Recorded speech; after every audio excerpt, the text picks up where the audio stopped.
Hey everybody, Scout Crafty here again. Welcome back to the show. We have a really good show planned for you today. Something I wanted to do for many years. I wanted to make a replica of the skate crate that my father made for me when I was a young lad.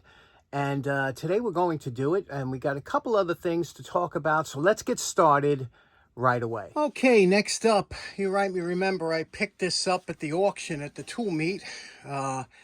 A National Biscuit Company crate because I want to make a crate racer like my dad had made me many years ago. But I want it to look old, but not like, I just want it to look like a blast from the past. So I'm leaving this the way it is. I'm not going to do anything to this. I went and searched my garage for an old 2x4. I wanted something like this. I got a piece, and this was just the kind that we used back then. It was rough cut. You know what I mean? You could see the sawmill marks. It wasn't like you see a lot of them today. You could see rough cut 2x4. Appropriate color, about the right size. I'll take out some of these nails. And last but not least, I needed an old vintage roller skate. And I wanted one with the back and the front because I remember that's the one my dad had. So we're going to have to carve a little bit out of the front of the 2x4 to fit in here. We'll take this skate apart, clean it up, but not too nice, and I want it to look good. So let's get started. Okay, working with this old growth wood is unbelievable. I cannot believe how hard this wood is. Now look at the grain pattern. Can you see that? This is old growth. This is what my entire house is made of. If you go by a house that they're doing renovations, they're ripping out, grab this wood. This is the hardest wood. It's like a hardwood. It's unbelievable. And I'm going to save this piece that I cut off as a hammer wedge. That's how hard this wood is. And you can see what I did here in the front. Had it carved down the front to accept the head of the skate like the old days they did. And the back, had to curve the back to accept this. And then we'll screw it on. We'll bolt it onto the bottom.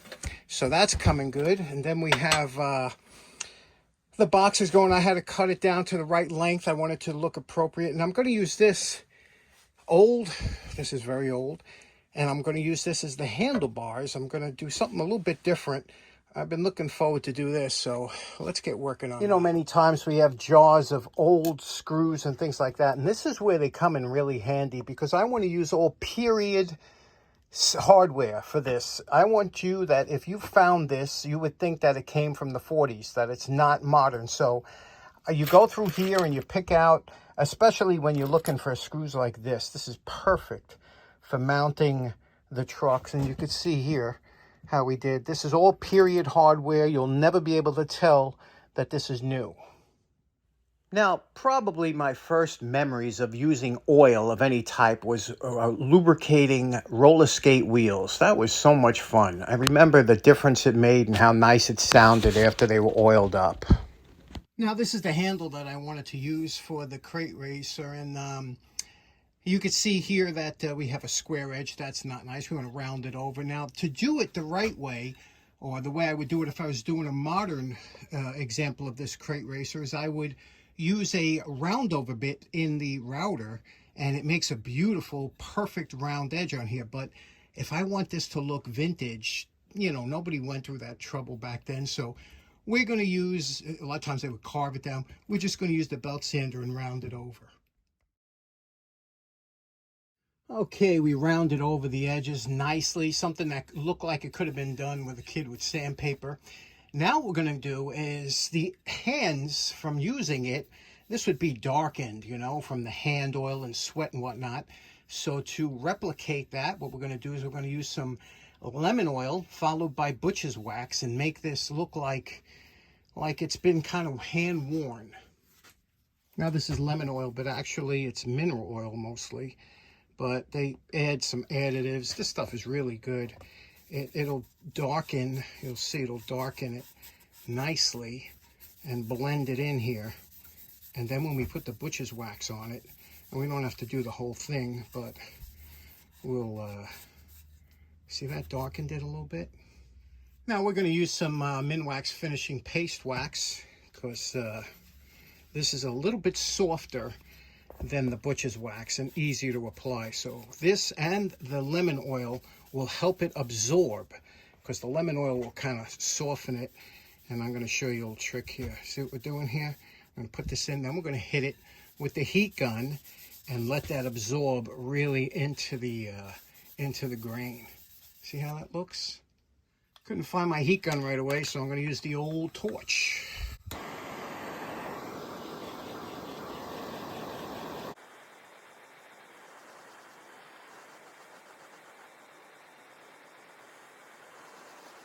Okay, so there we go. We buffed it out with some paper towel here, just to make sure that it's not slippery to the grip. But you can see what that looks like. Now that looks aged. It looks old. It looks like something you pulled out of the attic, right? Not like it was freshly cut. That's what we want this to look like. Now we're going to put it into the crate. Okay, we're finished with the construction of this. One of my main design criteria was that I could take this apart if I had to store it, or if I had to take it in the car, because, you know, when they're put together, they do take up, they're kind of awkward. But this all comes apart with a couple of wing nuts, and you could see here it folds down to kind of a small footprint. So let me put it together real quick and show you what it looks like. Well, we're calling this project done. You can see how it came out here, and boy, does that look old, huh? Nothing new looking about that. You can see the front here. See the front. Now, the only thing I have to do, I got to do a better job at distressing that hardware. You know, I blued it just so it wouldn't stand out, but there's the old 2x4. The handle looks well worn. We're able to keep the National Biscuit Company top, and that's why I didn't put the handle on top. All that's there, and this is just a brass bolt that this slides right out. And what do you think of that? Anybody remember these? Anybody had one? I know a couple of you guys had them when you were kids, you said, but there we go. What do you think of that?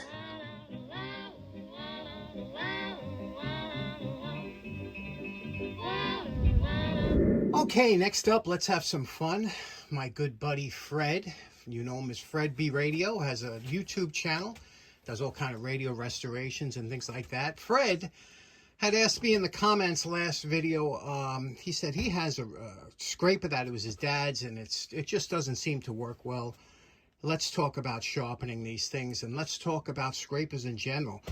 My dad was a scraper pro. He did my whole upstairs floor of the house. He scraped all the woodwork of paint and varnish and everything using a hand scraper. He was a absolute genius at using it, and he could sharpen it like unbelievable. And it took me a long time to understand the dynamics and the geometry of scrapers, and I want to pass that on to you.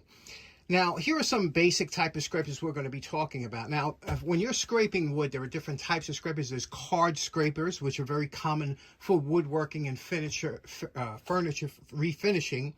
And that's just like a regular piece of steel, usually a good grade steel that you put an edge on and you drag it across with your hands. Then there are these type of scrapers. These are most often used for removing like paint, things like that. Also with a heat gun, things like that. This is another type of scraper. But the scraper we're going to talk about today is this here. The general purpose paint and general purpose scraper that has been around since for over 100 years and still unchanged today, except today they make them a little different out of metal. But years ago they were just a hunk of wood and you'd screw the blade on there. And Red Devil made them a lot. Stanley makes them. Alway makes a lot of them. This here is a plastic one.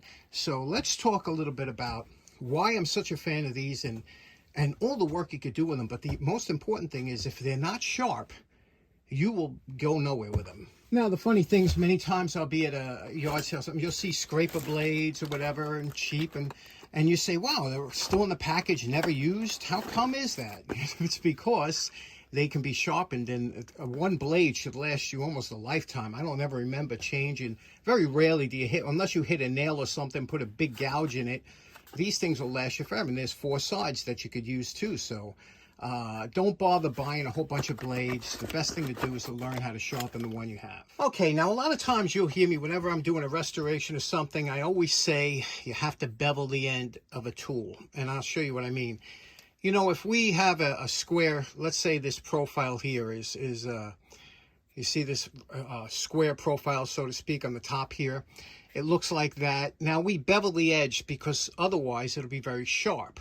Now, if I was to take about a 1/16 of an inch off here, below that bevel, this edge would become extremely sharp. And that's what all bevels basically come to an edge or a point, and that's where your sharpness comes from, where the two edges meet. Now, this is a 90-degree edge, but it's still very sharp, and it's a very strong point. That's why it's used in a lot of sharpening or blades.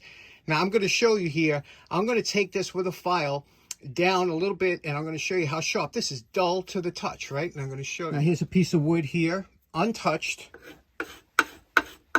Nothing.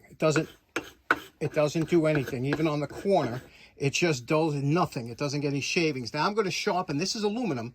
I'm going to sharpen that, just taking the top off with a file. Okay, now I actually just touched this on the belt sander here, and you can see I made that edge. That's a 90-degree, and this is sharp now. And again, this is aluminum, but watch what happens when I touch it over here to that same corner. See that? We're ripping up, look. We're getting a burr, and I'm actually, watch this. I'm actually scraping, and this is aluminum. I'm actually scraping with it. Look at that. Just from having that sharp edge. And that's the basics of all your edges. Now, your scraper blade is just like that up there, only it's at an angle. It's sharp, and it's bent around, and that's so that it gives you a good angle for when you're dragging it along and trying to use it as a scraper. Now, to remove the blade, there's one screw that holds it on, and they do this because it gives you 4 surfaces. You got 1, 2, and then you can flip it around like this, and you get 3 and 4. Now, usually on the scraper, 2 edges are meant to be like a rough or maybe for paint and things like that. This one here has serrated. This is a Red Devil. This blade number is 3162. I don't know if you can see that. 3162 Red Devil. But most people use the Always scrapers. These blades, they're usually a thicker blade, a heavier blade, and they're tempered really well. Now, same thing. You remove it from the handle. And you'll see here, this one says fine, can you see that? Fine scraping. And over here, it'll say rough scraping. The difference being, a lot of times is the profile. This has a slight convex to it, you could see, so that you can, when you're pulling down, you could rock it back and forth, whereas usually the fine is straight across, just perfectly straight. And you can see here, this one here, the way it was sharpened down on one side more than the other. So this is time to flip it. You know, unless you grind this down and make it flat, it's a good time to flip it and use this side. And there is that 90-degree angle we're talking about here. And let me show you how we're gonna follow that bevel. Now, when we talk about bevel, we're talking about the angle of the edge of your blade. Now, if you look at here are 4 examples here. This one here has a very, very shallow bevel, and this would make a very strong, because you got a lot of metal backing it up. This one here, a little bit steeper angle, and you could see here that'll be a little bit sharper, but you give up, you know, a little bit of durability, and so on and so forth. The steeper the angle of bevel, the finer the point or blade, and also the less durable it's going to be. So with these scraper blades, I don't know if you could see it here, it has a bevel on there, and there you go. You can see that bevel right there. And what we want to do is we want to keep that bevel, but when we have to freshen up the edge, because it's been dulled out, we have to run our file across using the same bevel. Now, because of the nature of the scraper, you'll have to touch up the edge every so often as you're using it, and you're going to use a file. You can do it with a machine, but then you'd have to run to the machine every time, and a file is just the way everybody does it that has a scraper.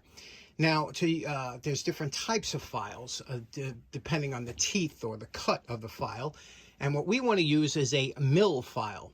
A mill file is a file that has graduations or cuts in here that go at a slight angle, you see to the right, and it's one cut. Now, if it's a double cut file like this, you could see here, there's one this way and one this way. It gives kind of a diamond pattern.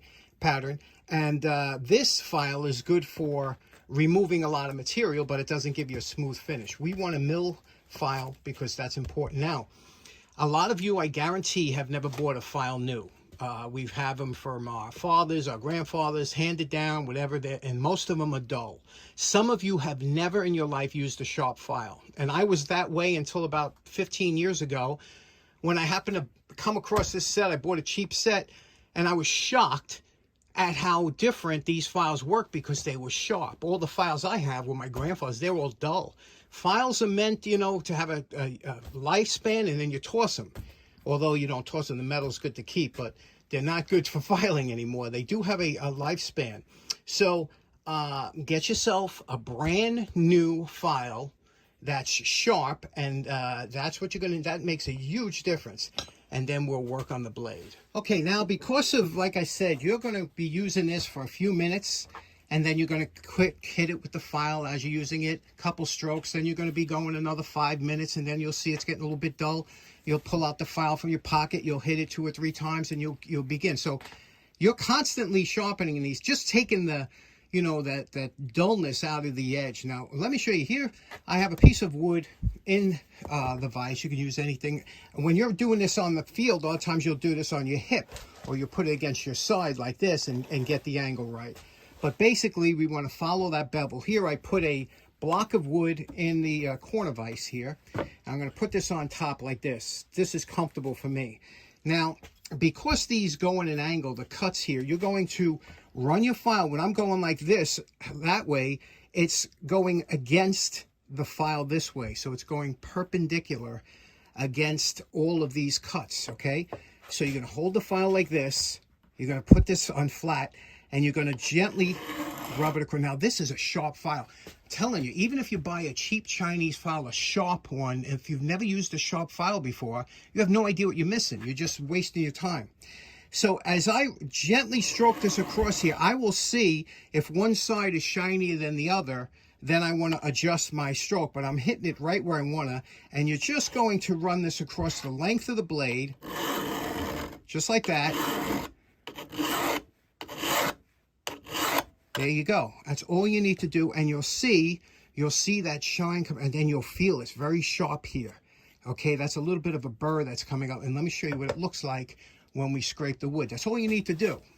Now I'm going to take a pencil here and rub it across the section here so you could see how sharp this scraper came out now. Okay, I'm going to take this like this. I'm going to just pull it across here. Look at that.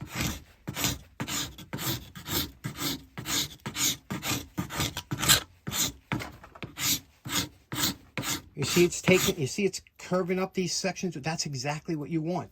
And you can see how much wood you can remove. Now, the reason we're getting a little cut up here is because I'm going against the actual grain of the wood here. It should be going this way. I'll go smoother. You see?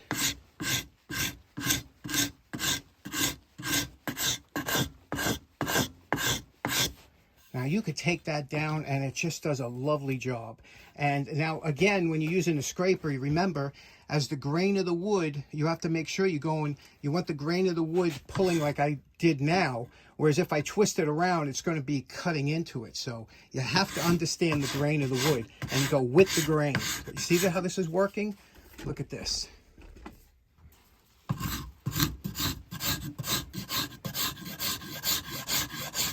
Look at these shavings. Again, another thing is when you're holding a scraper, a lot of times, depending on the wood grain, you might want, instead of holding it flat like this, you might want to give it a little bit of an angle. It cuts a little bit easier and a little bit lighter to get those nice shavings that you want. Just a lovely tool to use when it's sharp. Now, just to show you, this here is a dull scraper, okay? This is dull. Look what I'm doing.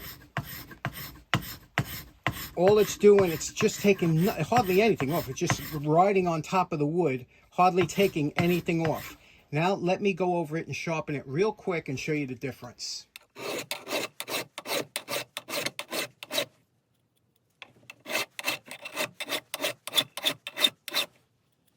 Now just with a couple strokes, watch. Look at that.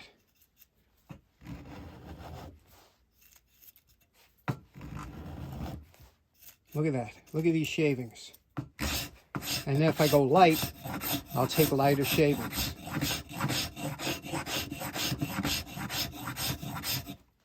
Look at that. How sweet is that? Same blade, 2 seconds with the file.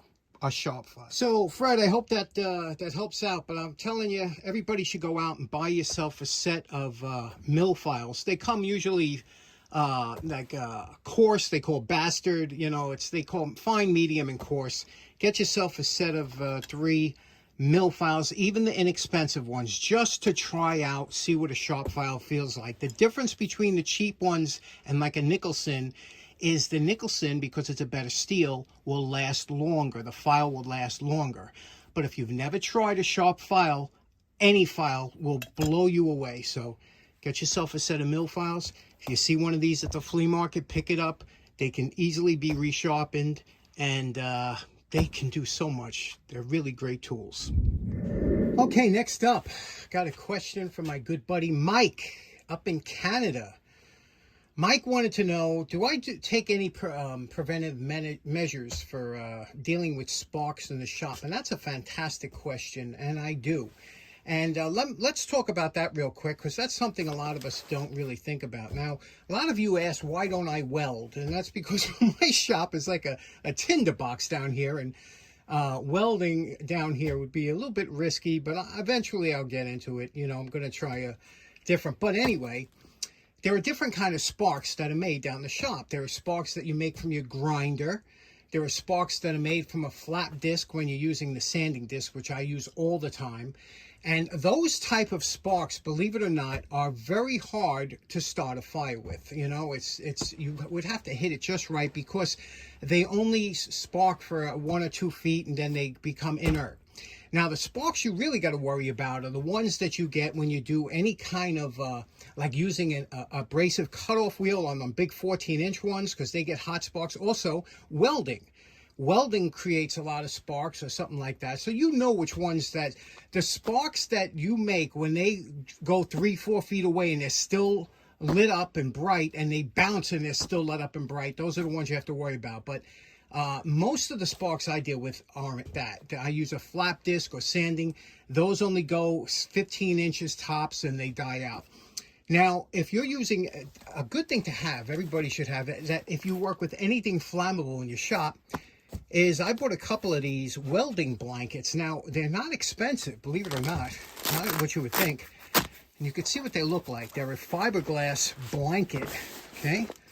And this one's 6 foot by 6 foot. And you take this and you wrap it over, you lay it over anything, or you hang it up next to what you're working on, and this will stop any sparks. It's also good for if you're doing something you want to keep the heat in, you can wrap it up with this. A welding blanket is a really good thing to have. And like I said, they're not too expensive and they're worth having around the shop. However, I'm going to show you a pro tip that's something you could make and everybody should have, and what I use all the time. Okay, so here's what you want to do. You want to, first of all, I feed a lot of birds. I go through sometimes 100 pounds of seed a month, especially in the winter, to feed my birds around the house. And I've been doing that for many years. And I buy it as big as a bag as I can get, because it's the cheapest. I get it from Tractor Supply. Is really good to get your bird seed. And so when I get these bags are heavy duty, and they're good to keep for throwing. If you have to throw something away, they're woven. They're really good. So, but what I use this for is a fire stop in my shop for grinding, things like that. I'm going to show you how to make one for yourself. Now, the first thing you have to do is you're going to cut off each end, cut the stitching off here, so that you can open the bag fully up. Now, once you cut the side open and you open it up like this, you'll have a 4 foot by 3 and a little over 3 foot good drop cloth that you could use for when you're painting down the shop or doing something like that. It's heavy duty. You use it for any kind of mesh you're going to make, or like I'm going to show you, I use it as a fire break. Now, what you're going to do is you're going to take the end here, this end here, okay? And if you have a rod, a piece of wood, thin scrap of wood, you can use anything. I get these rods, they're fiberglass rods, and I got them out of an umbrella that was thrown out on my poor man's flea market. So they're always good to have, any kind of fiberglass rod. So you put it up here like this, you fold this over, and then you run a bead of cellophane tape across the top. Now that you have that seam taped over the rod, take a wire hanger, place it somewhat in the center, and you're going to run a piece of tape over the hanger, just like that. Just run another piece of tape over it. Okay, there we go. Now you have your hanger. Now what you do is this, you could hang, I hang it a lot of times next to where I'm grinding. Let me show you what I mean. I'll just hang this up here, let's say, and now I have this huge barrier here next to where I'm grinding. Any sparks that hit this are going to hit it and fall to the ground. I've used these for years, never had a spark try and burn its way through because, like I said, they're not hot enough. This is for when you're grinding or flap sanding or anything with light sparks. As far as welding goes, that's a stronger spark. You should use the welding blanket, but for 90% of my sparks that I create down here, this is what I do. I hang it next to where I'm grinding. Another good reason to have this is because when you're grinding, the dust will hit here and fall down instead of going all over your shop. You want, so you know which way your dust is going to fly. Put this over here. It's good to put behind any kind of, if you're doing any kind of grinding or your bench grinder or anything that creates any kind of dirt or whatever. You just put that little barrier up. You can hang it anywhere. It weighs next to nothing. Another thing I use this for all the time is when I'm spray painting down the shop. This is 3 foot by 4 foot. It don't look as big on the camera here, but it's huge. So if I'm spray painting something, I always put this as a backdrop and spray paint whatever I'm spray painting, and it hits there. Don't overspray all over the shop. Fantastic free item, unless it's free for me because I buy the bird seed, but it's a great item to have in the shop. Next up, you remember last week my buddy Tom Dale sent in a box of great stuff, and this was in there, and we all love this thing. Everybody who loves tools said, wow, that's a nice tool. What do you say we take this apart, see how it works, clean it up, and do this upright? Okay, many of you are aware that these wheels are replaceable, so if you ever get one of these, you can often write to the company and get a new wheel, a cutting wheel, if they should dull out after. That is meant to be replaced, along with this deburring edge on here, the tip. And you can see here, you unscrew this here, and this pulls right out. Looks like a regular brass pipe nipple, right? And just lovely, isn't it? So let's clean this up and get it back together. I'm calling this project done. Now over time this will tarnish up again, but the main thing is we took it all apart, lubricated everything with Lubriplate number 105. That stuff is smooth as silk. And let's take a look at what we got here. You can see it's Imperial Brass Chicago is the name on there, and the model number is 94F. Patent number here, can you see that?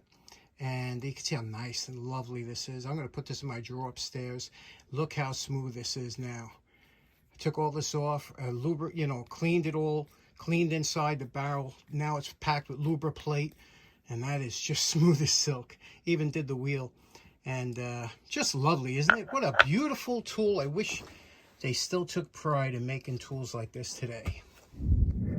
Okay, last up, I have a little show and tell for you. You know, I love all things vintage electrical, and for many years since electricity came out, a big problem was children getting shocked by outlets. For some reason, as children, we have the urge to stick our fingers or something metal in those little prongs. I did it when I was a kid, and it's just, I don't know what it is. We find it interesting, and we're curious little creatures, and we wind up getting shocked. So early on they came up with different ways to safeguard the outlets. Today a lot of outlets have these little plastic inserts, which I hate because they just make it so much harder to plug a regular plug into an outlet. It's just not an enjoyable experience. But this one here, was one of the many different inventions they came out with. And this one was such a great idea. And you can see what this is. And I wanted this because this has the original old style packaging. It was called the No Shok safety outlet. And you can see here the beautiful graphics on this container that held the outlet in here. And you see it was UL approved. And look how nice this was done. And look at what a great job they did on the packaging and how nicely it was done. And to use this, it was very simple. These were spring-loaded caps here. You see, spring-loaded. And all you had to do when you wanted to plug in your plug is you would place it here like this and turn it and push. And that was it. And then when you pulled this out, it would snap back and lock. And isn't that just a lovely invention? Now we have 3 or grounded plugs, so this is no longer used, but just a lovely design. I thought the packaging was nice. I thought you'd enjoy that as much as I do. It came in ivory, it came in brown, it came in different colors depending on your decor. And they also, they sold this for many years. In fact, the packaging changed over the years, but the outlet was the same. What do you think about this? And do you know anybody that was shocked as a kid? Did you ever stick anything in an outlet? Because that was a big thing years ago, and I think it still is today. Today they have all kinds of gadgets to stop it, and even ground fault interrupters to stop shocks. But very interesting, don't you think? Okay, so in closing, I didn't really get a chance to edit down this episode as much as I'd like to, so it's a little long-winded. I apologize for that. I usually like to edit out some of the things, but I was very busy. Went to Kent, the Kent show, and it was absolutely fantastic in Connecticut, the Tool Antique Machinery Show. I will have a special episode on Friday, this Friday, to show what happened at Kent and what I picked up, and I think you'll enjoy it. It's we will be doing the 3 episodes a week again coming up when it gets cooler, but shorter episodes. But Friday, tune in Friday to see if you want to see the Kent episode and some of the cool things I picked up. And again, we will see you soon. I hope you have a great day. This weekend coming up on Saturday is Zagray in Colchester, Connecticut. That's coming up on Saturday. So I hope you have a great day. Enjoy the rest of your week. See you again on Friday. Take care now. Bye-bye.